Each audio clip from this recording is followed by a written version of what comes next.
नमस्कार। आज हमारे पास प्रीति शेनॉय की किताब है द रूल ब्रेकर्स।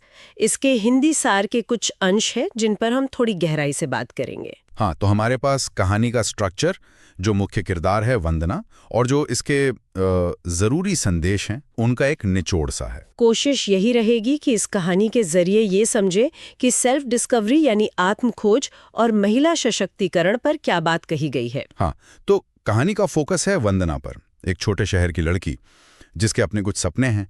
और कहानी शुरू होती है उसकी अरेंज मैरिज से, और फिर एक टिपिकल सास बहू वाली जिंदगी से। ये तो काफी जानी पहचानी सी शुरुआत लगती है ना? हाँ बिल्कुल, और यही बात थोड़ी दिलचस्प हो जाती है, क्योंकि ये सिर्फ वंदना की कहानी नहीं रह जाती। फिर ये उन सामाजिक दायरों और उम्मीदों का अक्स है, उनका रिफ्लेक्शन है, जिनका सामना शायद आज भी कई औरतें करती हैं। मतलब उसे एक बने बनाए रास्ते पर चलने को कहा जाता है। ये बात सार में साफ झलकती है। सही कहा।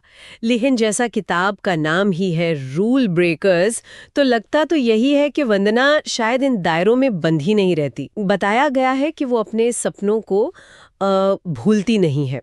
तो फिर उसका अगला कदम क्या होता है? कहानी कैसे आगे बढ़ती है? वो एक एनजीओ ज्वाइन कर लेती है। अच्छा। और यहीं से, जैसा कि ये सार हमें बताता है, उसकी जो खुद को पहचानने की यात्रा है वो तेजी पकड़ती है।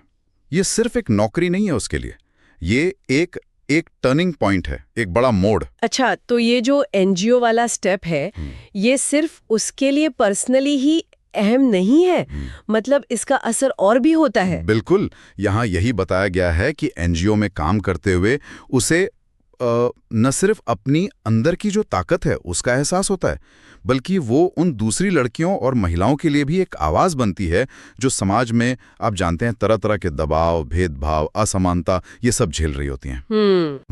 तो ये खुद को खोजने का सफ़र तो है ही, पर साथ ही ये दूसरों के लिए खड़े होने का भी एक तरह का सफ़र बन जाता है। समझ गई। तो मतलब ये कहानी सिर्फ एक व्यक्ति के अपने स्ट्रगल की कहानी नहीं है, बल्कि उसके जरिए कुछ बड़े मुद्दों को, बड़े इश्यूज को छूने की कोशिश की गई है। तो इस विवरण के हिसाब से वो कौन से मुख्य विचार हैं, थीम्स हैं, जो ये कहानी सामने रखती है? हाँ देखिए, मुख्य रूप से तो ये महिलाओं की अपनी पहचान बनाने की जो जद्दोजहद है, अच्छा, उनकी आज़ादी की इच्छा, हाँ, समाज के जो दोहरे मापदंड होते हैं अक्सर, हाँ, और कैसे एजुकेशन, मतलब शिक्षा, और आर्थिक रूप से आत्मनिर्भर होना इसमें मदद कर सकता है, इन सब पर रोशनी डालती है किताब। अच्छा। और साथ ही ये जो परंपरा और मॉडर्न सोच के बीच एक टकराव सा होता है ना हमेशा, हाँ वो तो है, उसे भी बहुत साफ तौर पे दिखाती है।